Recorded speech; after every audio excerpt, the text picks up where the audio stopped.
Hey, new week, new thoughts, hey. Episode 37. Ngiyakhala umbavu. Kuyabonakala kuyacaca. Sitawuqala ngetasekhaya. Ekhaya sibonile nje ukuthi besinembampane edabi. Lapho khona sibone i-cholesterol, i-draw leneboya. Hey, emva kwalokho sasesibona ama-officials kwaba necabacabana lokukhona solo siyamangala ukuthi ebholeni ifala kangwane solo sisene bantu labalwako but-ke laba incite i-violence bekuzengani nje ukuthi kulawa licanza inkukhu yonke ekhaze egrawundini. Eyi asadi but-ke sibonile ukuthi PLE in fact sibonile bo-problem team ukuthi basigcelile sento sebalandzile. The number one stakeholder of the game, those are fans, those are supporters. Siyethemba ukuthi they will learn from this, ukuthi kuya-affect i-team kakhulu, especially ma-Compass, because currently as it stand, Bafana Highlanders and Bafana Swallows sicabanga ukuthi nje abantu abafayinisa imali engango-100,000 each team. Nawubuka le ndlela le violence ecale ngayo nale ndlela le-escalate ngayo. Anyways, on the good side, on the good news, sibonile school sports basayine i-memorandum of understanding MOU kanye ne-Swazi TV.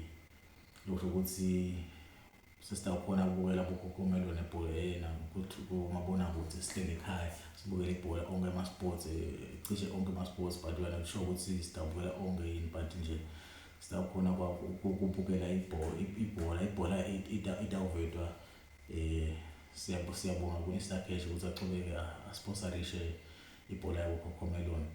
Then-ke siphume sibuke i-CAF i-Africa. Orlando Pirates out. Congratulations to Mamelodi Sundowns. Finals i-CAF. Then-ke singasolo sport semaseko nje sake sichubeka sihamba sishona Italy lapho sibona khona Conte when the book bana Mark Tominay. Mark Tominay now is a beast. Mark Tominay have been a beast and is still a beast. Now he's still continuing this journey. Kuyacakala ukuthi wendani. Siyabona ukuthi iNapoli ikuveji ukuthi ithathe le league yakhona i-Serie A. Sibone i-Inter ishaya ikhala phasi kuRoma this weekend. Then maybe it's because of injuries, because most of their players have been injured. Labanye sebabuye boThuran, boDumfries, but sebaqala babuya nje. We hope ukuthi tonight na this week batawuperforma kahle ku-Champions League, but they will see ukuthi i-Inter igcine laphi ne-AC Milan.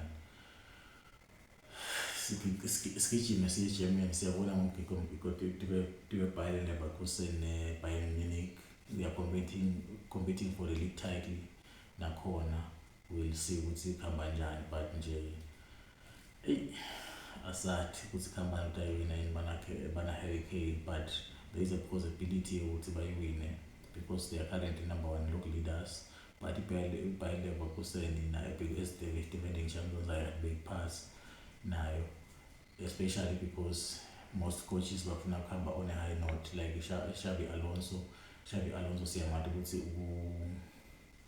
wanted list eMadrid, as everyone knows ukuthi Jurgen Klopp ukuthi angeke asathatha ama-contacts emakhosi coming from Real Madrid. So after Real Madrid seyifuna coach Ancelotti ungathi uyahamba uya eBrazil, so at the end of the season. So sitabona khona sibonile sifika nje our African Pep Rhulani Mokwena.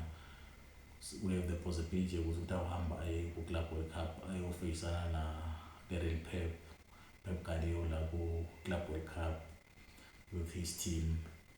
So there are a lot of things that are happening in football. Congratulations to Barcelona, Copa del Rey champions of 2025.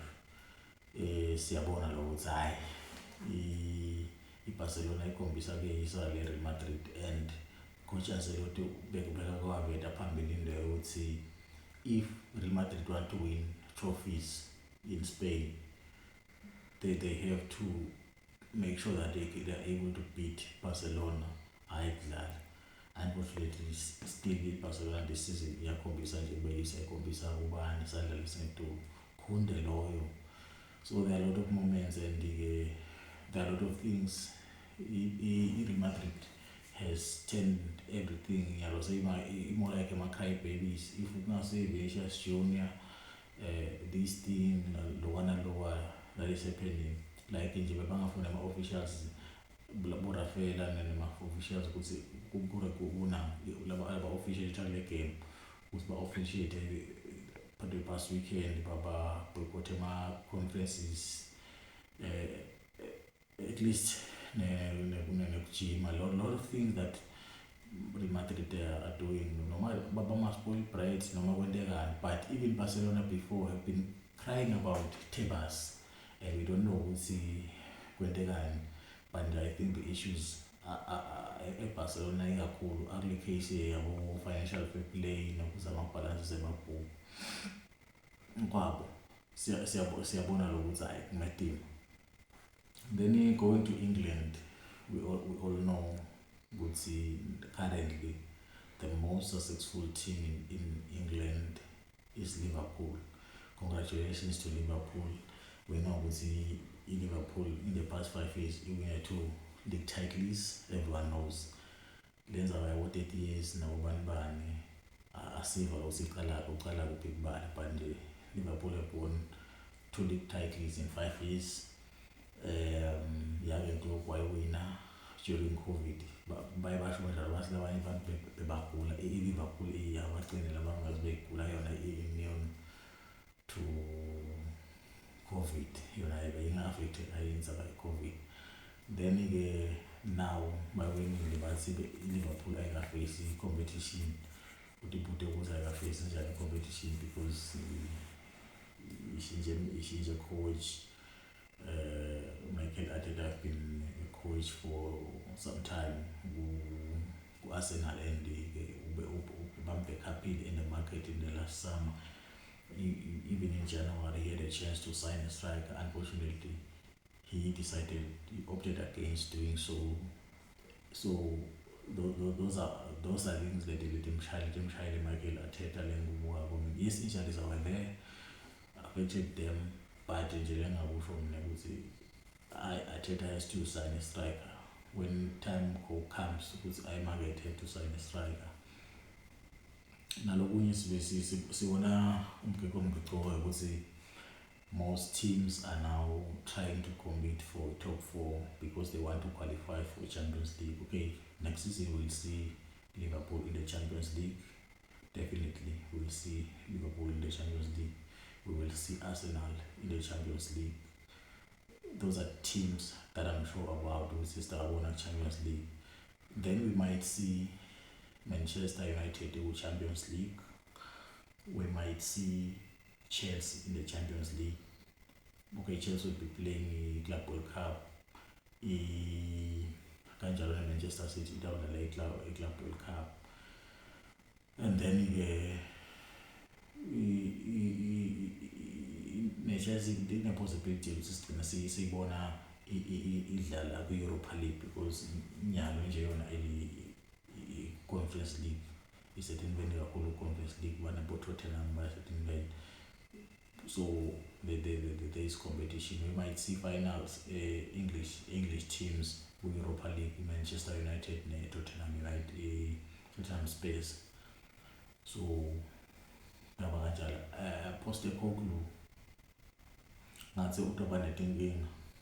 I don't think ngiva ungathi ulastile. He was supposed to be fired I think around October, November, but still he is the lucky guy because still ukhona siyambona ku-Tottenham, so we are coach even now, but I don't see him next season. Yes, he might win the Europa League, but a wise man knows, especially Lulu Sharon Kombi Tottenham, would say the man ngathi sese some steps back. Then we'll see, we have seen players like Marcus Rashford performing at the highest level, especially Aston Villa.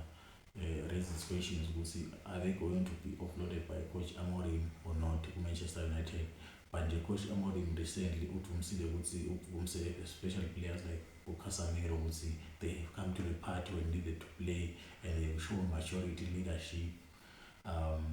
Then bakhombelana lokuthi bama-servants of the game, they are veterans of the game. Kunyeni nje lesibakwentile uyambona nje Casemiro ukuthi nakangena ngefield and nawubukela iManchester United iyabukela kakhulu ku-Europa League as much as it is ama-results angakhambi ku-league, but nje uyabona ukuthi no, this team is playing. So mabuko ema-teams kanje ayabona ukuthi Forest adoqhubeka abe inkinga ku-Bournemouth, adoqhubeka abe inkinga next season. I remember last week I congratulated Burnley, Leeds ukuthi seba promoted kubuya English Premier League. Today let me take some moment and congratulate the champions of England, the successful team in England, that is Liverpool. So still expect a guard of honors. A guard of honors that knows but our Shadanda people have to be start practicing Shadanda, Chelsea, Itati Shadanda, Crystal Palace, Arsenal, angibalela ubenje kakhulu kafathi nje Arsenal ne Chelsea bathi kuwe washaya idandla. Then moving on sibukele inkulu iChampions League, because iChampions League usually kule stadium bedlalela kuso ivamise kuwina ama-first time winners, ivamise ukuproducer le stadium uzobe producer ama-first time winners, ama-winners la khona labakhona nyalo labele Champions League, i-PSG ne-Arsenal, i-Barcelona ne-Inter babanayo banayo ama-Champions League, plenty of them. So we will see ukuthi kuhamba njani, but nje most people are saying okay, Madrid fans and the Manchester United fans, they are going with Inter, and then some are going with PSG, and they are going with PSG, but some are especially in Manchester United, but some are because they are trying to get happiness. Otherwise, we are just we want to watch football, plenty of football. See, I think Chelsea interested in the game Arsenal. Abafisa ukuthi i-Arsenal iqhubeke is a final. Now, years before, bebafisela yona ukuthi Madrid iwine, but now they want Arsenal to continue without the European football drought, ukuthi vele abawini lutho kuna angathi noma kudabula ngathi drought noma kuyi-desert, because into lengazange seyendeke. Asibonga ukuthi ngasi drought awuyingola izange seyendeke manje, sangathi ukuthi ubitwa yini ukuthi na. Then this weekend there are plenty games to watch. Siyakhumbula ukuthi mhla ka-10 May kunema-finals Nedbank Cup. That is where we start with Bugula, so totally in the finals we will be treated in this now. Then Orlando Pirates coach, as everyone knows, will say he is leaving at the end of the season. Zamalek has put an offer Mangalisa Waku. So aside ukuthi utajoyina iZamalek noma decide ukuthi join i-national team or i-national team yaseMorocco or yaseFinland, because siyena ukuthi ngiwala lamfuna kakhulu. Anyways, that is that for this week. Siyathemba ukuthi sitabona next week. Enjoy watching the show. Please continue subscribing.